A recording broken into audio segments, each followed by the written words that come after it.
last year, Kate McClure's seemingly heartwarming story went viral. She said she was stranded on the outskirts of Philadelphia when homeless veteran Johnny Bobbitt Jr. spent his last $20 to buy her gas. I was driving down 95 and ran out of gas, so I pulled over to the side of the road. You know, she needed the help. She took the help. With the title Paying It Forward, the GoFundMe page, coordinated by McClure and her then boyfriend, Mark D'Amico, raised more than $400,000. It's like winning the lottery. But the ruse unraveled in a shocking twist. The entire campaign was predicated on a lie. Authorities say it was all a coordinated scam from the start. The cover photo on the page, staged.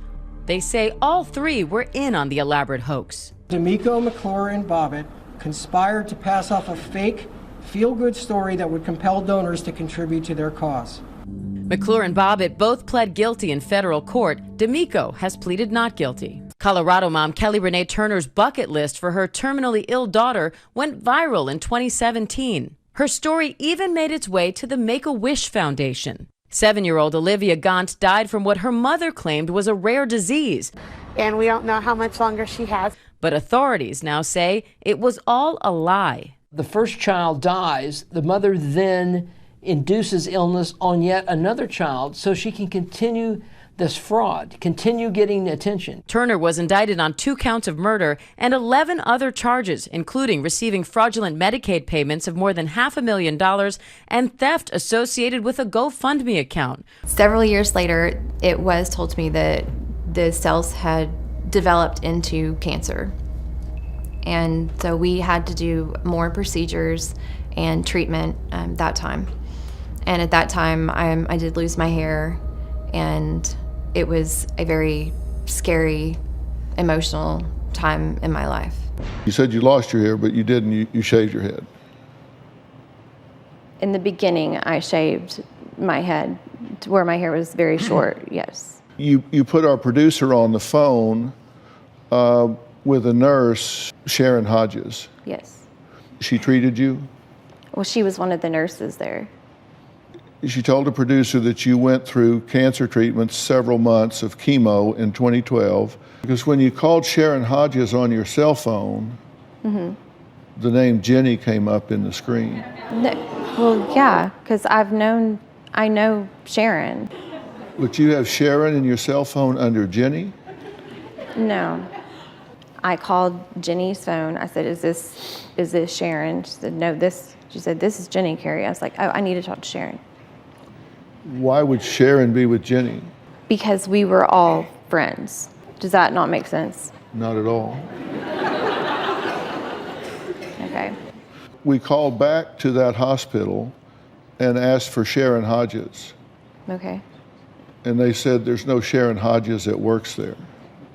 When you put our producer on the phone this morning speaking to Sharon Hodges, they were actually speaking to Jenny.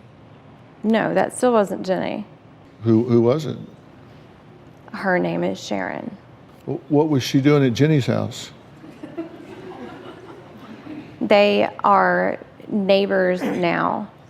I know it seems so coincidental. She said she had just months to live. Isn't there any other way to get his attention besides tell him you're dying of cancer? I'm the mother of his children, and he wouldn't call me. Jessica showed him a letter from a doctor. It said she was dying. Did the ruse work? Did he come back? He insisted that I moved him right away. So it worked, the lie. She cut off her hair and wore a wig at her wedding to make it look like she'd had chemotherapy. And get this. Did you pretend to go to cancer treatment? Maybe like 3 or 4 times at max. Yeah. She would have her mother drop her off at the doctor's office. What would you go do? Nothing. Just sit there. When people began donating things for the wedding, Mike was touched and called the newspaper, suggesting they do a story about the community's generosity. He goes, hey, guess what? There's going to be an article about our wedding. And I was like, to myself, my inner monologue, I'm like, oh my God, I cannot get out of this. The article prompted even more donations. You got a free wedding dress. You got free rings. Those are all You got a free honeymoon. You got free airfare to Aruba for the honeymoon. Well, it wasn't free. Flowers, Hair and makeup for you and 7 bridal attendants.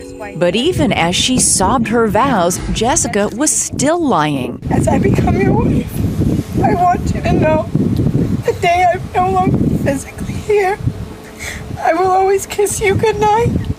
Even during this lovely wedding, you're still lying. During the vows, yeah, because that was part of, we decided to write personal vows, and I had to mention that. Called the doctor and gave them her name and her social security. And they asked for the letter, so I scanned it and emailed it. And they said, "What is this?" And I said, "Oh boy." The good news? His new bride wasn't dying of cancer. The bad news? She never had been. The whole thing was a hoax. So what do you feel at that point? Anger? I was enraged. Once he knew his wife would live, Mike dumped her and made another call to the newspaper. The public punishment began immediately. Turns out she's perfectly healthy, and now she's been indicted for duping the community. Tabloids, television, and internet scorning her as a shameful sicko, a gold-digging Bridezilla. Jessica traded her white dress for an orange jumpsuit when she was arrested and spent 50 days in jail. But things are looking up for her now. Her husband Mike has taken her back. I tried to hate her.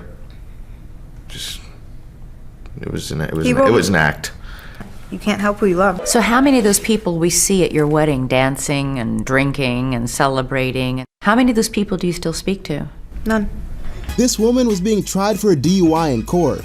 As it went along, it was discovered that the information provided by the cop who arrested her was questionable. I don't know what was going on. All I know I was crying. The officer said he didn't ask her to do a breathalyzer test because no one from the sheriff's office was available to do it. Even so, he indicated she had an unlawful blood or breath alcohol level, which automatically suspended her license for 6 months. The evidence showed there are breath test operators always available to give a breath test, and that this officer said that there is not, which is not true. But you did not know what her blood or breath alcohol was at all, did you? That's correct. Were you drunk? Oh no, excuse me, I'm sorry. The jury found her guilty, but Seminole County Judge Fred Schott threw out the verdict and went on a tirade accusing the officer of lying and even of maybe breaking the law. The DMV is in charge of suspending licenses.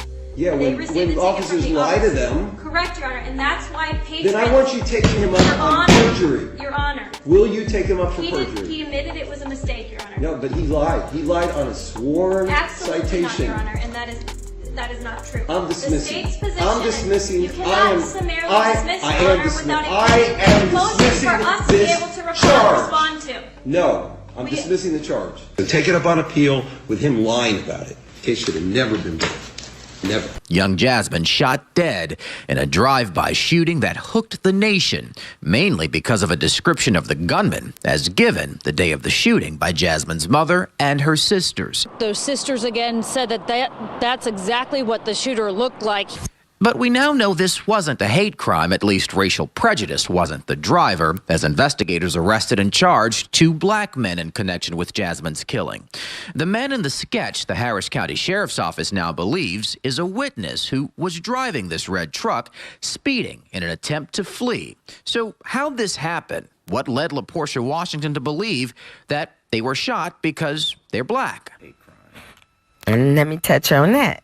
And when we went to the hospital, that wasn't crossing her mind. Buffin says once word about the shooting became news, it went viral. From there, activists swarmed her family, listening to LaPortia and her daughter's description of a white gunman, telling them this was likely a hate crime. We trust me, we tried. We was in distress. We apologize. We apologize.